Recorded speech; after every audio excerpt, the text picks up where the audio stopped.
नमस्कार दोस्तों, स्वागत है आपका यूट्यूब चैनल एबीटेक में। आज है 13 फरवरी 2022 और जान लेते हैं आज की महत्वपूर्ण खबरें। सबसे पहली अपडेट देखिए, यहाँ पर है लोक सेवा आयोग से लिखा है कि सीबीआई जांच से भी उठा प्रतियोगी छात्रों का भरोसा। अब इस न्यूज को विस्तार से देख लेते हैं थोड़ा सा। लोक सेवा आयोग की सीबीआई जांच से भी प्रतियोगी छात्रों को हताशा ही मिली। जांच को 4 साल बीत चुके हैं और अब तक किसी के खिलाफ कोई सीधी कार्रवाई नहीं हुई है।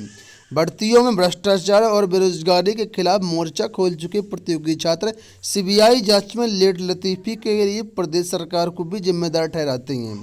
उनका आरोप है कि सरकार ने जांच में सहयोग नहीं दिया और इसी वजह से भर्तियों में धांधली के लिए दोषी लोग अब तक पकड़ से बाहर हैं। प्रतियोगी छात्र संघर्ष समिति ने सोशल मीडिया पर अपना मांग पत्र जारी किया है, जिसमें सीबीआई जांच को लेकर के जांच एजेंसी सहित सरकार और यूपीपीएससी पर भी निशाना साधा गया है।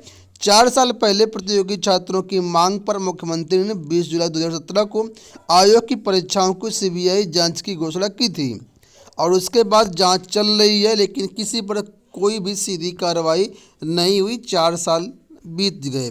प्रतियोगी छात्रों को इससे काफ़ी निराशा मिली है। जिस तरीके से प्रतियोगी छात्र चाह रहे थे कि सीबीआई जांच होगी तो यहाँ पर सारी चीज़ें क्लियर हो जाएंगी, जो दोषी हैं उन पर कार्रवाई होगी और न्याय मिलेगा, लेकिन कुछ भी ऐसा नहीं हुआ। प्रतियोगी छात्र इससे काफ़ी निराश हैं। बढ़ते हैं यहाँ पर अगली अपडेट की तरफ। यहाँ पर अपडेट है, देखिए दरोगा भर्ती को लेकर के लिखा है, दरोगा भर्ती परीक्षा के 3 इनामी जालसाज गिरफ्तार।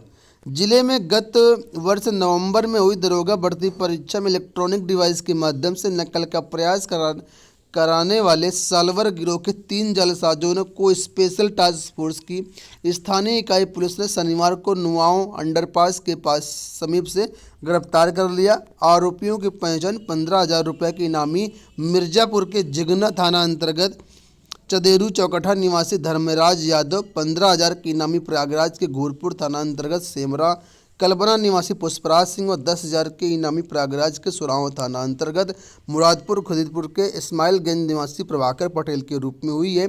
इनके पास से स्कॉर्पियो, इनोवा, 5 मोबाइल फ़ोन व परीक्षा से संबंधित 12 प्रवेश पत्र जो है वो बरामद किए गए हैं।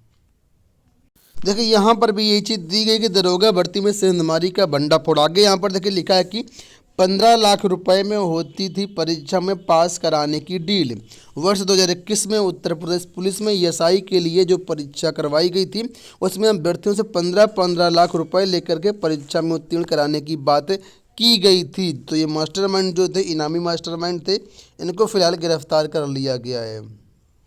अगली अपडेट चयन बोर्ड से लिखा है, अध्याचन की गड़बड़ी ने छीना चयनितों से दोहरा लाभ। एक जैसी पढ़ाई, एक ही दिन परीक्षा, एक दिन परिणाम, एक ही दिन विद्यालय आवंटन। टीजीटी व पीजीटी 2016 में चयनित अधिकांश शिक्षक तो नियुक्ति पा गए, लेकिन अध्याचन की गड़बड़ी ने 500 से अधिक चयनितों को सड़क पर पहुंचा दिया है। यह गड़बड़ी किसी भी स्तर से हुई, लेकिन सच ये है कि एक ही भर्ती में चयनित होने के बावजूद नियुक्ति से वंचित शिक्षक नियुक्ति पा चुके शिक्षकों से जूनियर तो होंगे ही, वेतन से वंचित होने के कारण आर्थिक नुकसान भी उठा रहे हैं। आप लोग जानते हैं टीजीटी पीजीटी 2016 के काफ़ी सारे चयनित ऐसे हैं जो कि अध्याचन में गड़बड़ी के कारण उनको ज्वाइनिंग नहीं मिल पाई और वो अब समायोजन के लिए भटक रहे हैं। ऐसे 2021 के भी अभ्यर्थी बहुत सारे जो कि अध्याचन की गड़बड़ी के कारण जो है वो इनकी भी नियुक्तियाँ नहीं हो पाई और अभी तक किसी तरीके से इनको समायोजित भी नहीं किया गया। यही सारी अपडेट यहाँ पर देखिए दी गई है। कई सारे उदाहरण भी दिए गए हैं जिन कैंडिडेट के साथ ऐसा हो रहा है। ठीक है, तो यहाँ पर मांग उठाई जा रही है कि इस त्रुटि के कारण जिम्मेदारों पर कार्रवाई होनी चाहिए और जो भी इनका अभ्यर्थियों का समायोजन पेंडिंग है उनका समायोजन अतिशीघ्र होना चाहिए। वहीं पर आपको बता दें कि चयन बोर्ड में आज जो छात्र हैं वो प्रतियोगी मोर्चा के अगुवाई में आज जाएंगे और विभिन्न मुद्दों पर चयन बोर्ड से वार्ता करेंगे। जो भी वार्ता का सार होगा आज शाम तक आपको चैनल के माध्यम से बताया जाएगा। टीजीटी पीजीटी विज्ञापन, समायोजन, वेटिंग लिस्ट, इन सब मुद्दों को लेकर के आज प्रतियोगी जो छात्र हैं चयन बोर्ड पर उपस्थित हो रहे हैं, धरना प्रदर्शन आंदोलन करके वार्ता करने का प्रयास करेंगे। सॉरी फ्रेंड्स, आज नहीं कल जाएंगे प्रतियोगी छात्र चयन बोर्ड। थोड़ा सा मिस्टेक हो गया है यहाँ पर, तो आप इसको करेक्ट कर लीजिए कि चयन बोर्ड में जो अभ्यर्थी हैं वो आज नहीं कल 14 फरवरी को चयन बोर्ड जाएंगे। ठीक है। बात करेंगे यूपीटीटी पेपर लीक मामले को लेकर के। तो यूपीटीटी पेपर लीक मामले में 25,000 का इनामी गिरफ्तार किया गया है। देखिए यहाँ पर दिया गया एसटीएफ की नोएडा यूनिट ने यूपीटीटी का प्रश्न पत्र लीक करने के मामले में फरार चल रहे 25,000 रुपये के इनामी बलराम उर्फ बबलू को गिरफ्तार कर लिया है। बड़ौत और सूरजपुर पुलिस उसकी तलाश कर रही थी। आप लोग जानते होंगे यूपीटीटी 2021 में जो करवाई गई थी, इसमें बहुत जो है काफ़ी सारे लोग गिरफ्तार किए गए थे पेपर आउट को लेकर के और धांधली वगैरह को लेकर के। इसमें एक आरोपी जो है फरार चल रहा था, उसको भी गिरफ्तार कर लिया गया है। यहाँ पर भी देखिए दिया गया कि यूपीटीटी पेपर लीक मामले में कंप्यूटर लैब संचालक गिरफ्तार। बड़ौत और सूरजपुर में दर्ज किए गए केस में एसटीएफ ने दबोचा। बात करेंगे रेलवे भर्ती को लेकर के। आप लोग जानते हैं रेलवे भर्ती में गड़बड़ी को लेकर के जो अभ्यर्थी किस तरीके से धरना प्रदर्शन आंदोलन चक्का जाम किए थे, तो इनकी शिकायतों को सुनने के लिए कल प्रयागराज में हाई पावर कमेटी आई थी। इसमें अभ्यर्थियों की वार्ता हुई। अभ्यर्थियों ने सीधा 2 टूक कहा कि हमें संशोधित रिजल्ट चाहिए एनटीपीसी का। आरआरबी भर्ती विवाद में, ठीक है, कोरल क्लब में पहुंची रेलवे की कमेटी। 100 अभ्यर्थियों से हुई आमने सामने बात। और अभ्यर्थियों की प्रमुख मांगें क्या हैं वो आप यहां पर देख सकते हैं। अभ्यर्थियों का कहना है कि ग्रुप डी में जारी मेडिकल स्टैंडर्ड में कोई भी बदलाव न किया जाए। आरआरसी ग्रुप डी से हटाया जाए सीबीटी 2। आप लोग जानते हैं सीबीटी 2 भी लगाया गया है, तो सीबीटी 2 हटाने की मांग की गई है। ग्रुप डी में डॉक्यूमेंट वेरिफिकेशन में 1.5 गुना अभ्यर्थियों को बुलाया जाए। और आरआरबी एनटीपीसी में 12वीं पास अभ्यर्थियों के लिए अलग कट ऑफ हो। और लिखा है कि एनटीपीसी और ग्रुप डी के डॉक्यूमेंट वेरिफिकेशन के समय वर्तमान सत्र का ईडब्ल्यूएस प्रमाण पत्र को स्वीकार किया जाए। तो ये सारे अभ्यर्थी अपनी अपनी मांग जो हैं वो रखे हैं। यहाँ पर अपडेट एक वैकेंसी को लेकर के लिखे, कर्मचारी बीमा निगम 5,000 डॉक्टरों की करेगा भर्ती। नई दिल्ली से ये अपडेट है। लिखा ईएसआईसी इस साल अपने अस्पतालों में 5,000 डॉक्टरों की भर्ती करेगा। इसका मकसद मरीजों को बेहतर स्वास्थ्य सेवाएं प्रदान करना है।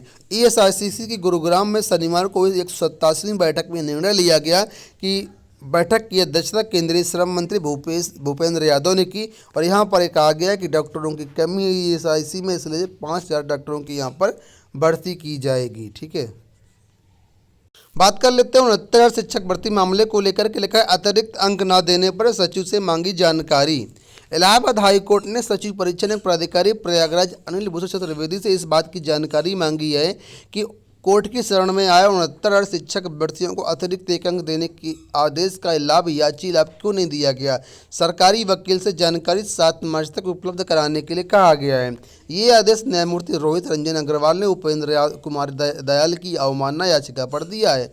आप लोग जानते होंगे 69 शिक्षक भर्ती में जो अभ्यर्थी आंसर की मामले को लेकर के कोर्ट गए थे। कोर्ट ने 1 अतिरिक्त अंक देने की बात, याची लाभ देने की बात कही गई थी, लेकिन पीएनपी की तरफ से इसका पालन नहीं किया गया। इस वजह से अभ्यर्थियों ने यहाँ पर अवमानना याचिका दाखिल की है कि कोर्ट के आदेश के बाद जो है पीएनपी ने इनको अतिरिक्त अंक नहीं दिया। तो इस मामले को लेकर के जब कोर्ट में गए तो अब कोर्ट ने इनको जो है जवाब मांगा है। और इसका जो जवाब है वो फिलहाल सरकार को देना है। अब देखना ये होगा सरकार इस पर क्या जवाब अपना देती है। फिलहाल जानकारी सचिव से मांगी गई है।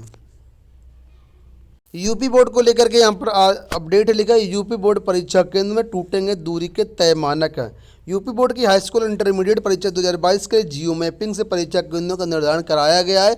ध्यान रखा गया कि 10 किलोमीटर के भीतर भी विद्यालयों को परीक्षा केंद्र बनाया जाए, लेकिन सोनभद्र ललितपुर जैसे कुछ जिलों में इससे अधिक दूरी के विद्यालयों को भी केंद्र बनाया जा रहा है, क्योंकि यहाँ निर्धारित दूरी की सीमा में विद्यालयों की कमी है। परीक्षा केंद्रों पर कोविड गाइडलाइन का पालन करते हुए नकलविहीन परीक्षा कराने के लिए CCTV, voice recorder, router, DVR को क्रियाशील रखने के निर्देश दिए गए हैं। इनकी रिकॉर्डिंग क्षमता कम से कम 30 दिन की होनी चाहिए। तो फिलहाल ये हो गई आज की सारी अपडेट। आशा करते वीडियो पसंद आया होगा। इस वीडियो में इतना ही। धन्यवाद।